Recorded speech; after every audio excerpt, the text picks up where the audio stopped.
For-profit hospital chain HCA expands its footprint in Kansas City by buying two longtime Catholic hospitals in the metro this week. St. Joseph Medical Center just off of I-435 and State Line, and St. Mary's Hospital in Blue Springs, where there have been community worries that HCA might be purchasing the medical facility just to close it, forcing patients to seek service at HCA's Centerpoint Hospital in neighboring Independence.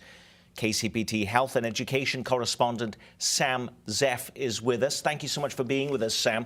Are they still worried about that, by the way, in Blue Springs? Oh, I think they're scared to death of it. Blue Springs Hospital is really right in the footprint of Centerpoint. Will they close it? I think that's a big question. The mayor and city council have been very worried about it. If they don't close it, they may scale it back. It's sort of a full-scale hospital now. But we won't know until a few years down the road exactly, because usually when HCA comes in, they'll promise to hold on to the properties for some time in the way that they are operating now, and then they'll have some strategy down the road about what to do with this. Now, both of these are Catholic hospitals. It's important that they maintain their Catholic missions. Will they be able to do that under this agreement with HCA? HCA has said yes, it will, but again, we don't know 5 years down the road, 10 years down the road, whether that's going to be the case, but immediately they will. Now, what about, though, the fact that, some people say, oh, why are they selling to begin with? Presumably, St. Joseph and St. Mary's are selling because they couldn't stay where they were, because they couldn't stand alone as hospitals in this current budgetary situation. Yeah, it's getting more and more complicated for independent operators independent hospital operators to work on their own.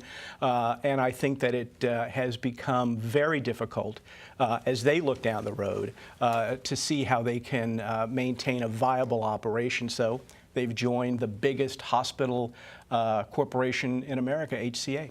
And remembering that HCA owns Menorah Medical Center, Overland Park Medical Center, Research Medical Center, among others. Another big headline this week involves another area hospital, North Kansas City Hospital, which you've been reporting a lot on, Sam, and that bill to prevent the hospital from being sold without a public vote lands on Missouri Governor Jay Nixon's desk this week. The city's new mayor also this week, and a majority of the council in North Kansas City say they're opposed to the sale of the hospital after a lengthy ongoing dispute. So, Sam, is this the end of the issue? The last time we're going to be talking about this on our Kansas City Week in Review program? Well, I think we may have one more episode to talk about it when, in fact, the deal is done, but it really looks like they're going to put this thing behind them. Right after we aired our story, there were a lot of moving parts. There was a new mayor, new city council people. There were new members of the Board of Trustees. There was legislation that was being negotiated. A lot of that is now consolidated. It's been condensed. The bill is now on Governor Nixon's desk. He hasn't said what he's going to do, but I suspect he'll sign it. And I think everybody just wants to put this ugly episode that's been going on for over a year now behind them.